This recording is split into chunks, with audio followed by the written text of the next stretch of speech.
Herkese merhabalar. Ben Huri. Huri Metek Mutfak'ta mutfağıma hoş geldiniz. Sizler için nohutlu pirinç pilavı tarifi hazırlıyorum. Tam kıvamında çok lezzetli oluyor. Mutlaka deneyin.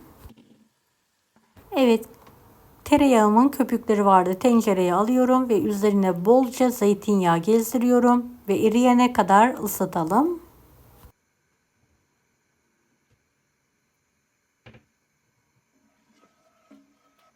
5 dakika suda beklediğim ve yıkadığım 2,5 su bardağı baldo pirincim var. Tencereye suyunu süzerek alıyorum.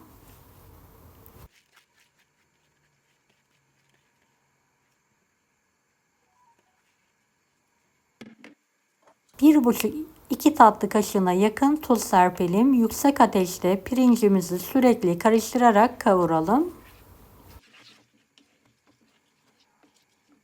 Beni hangi ülkeden veya şehirden izliyorsunuz merak ediyorum. Yoruma yazarsanız sevinirim.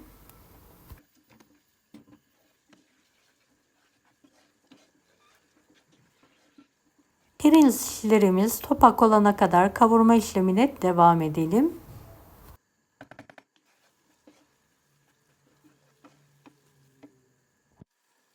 Evet, gördüğünüz gibi artık pirinçlerim topak topak toplanıyor bir araya.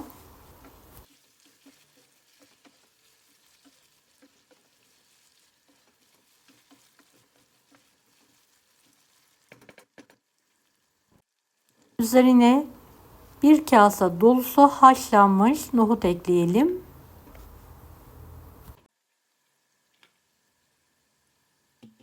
Dört buçuk su bardağı kaynar sıcak su ilavesi yapalım.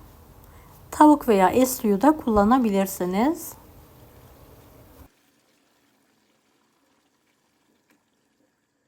Pilavın suyuna da çok az tuz ekleyelim. Daha lezzetli olacaktır ve karıştıralım.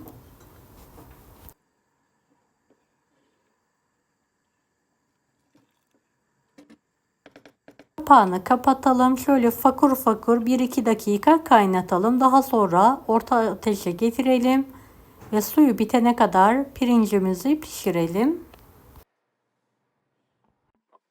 Evet, gördüğünüz gibi pirinci pişti. Altını hemen kapatıyorum.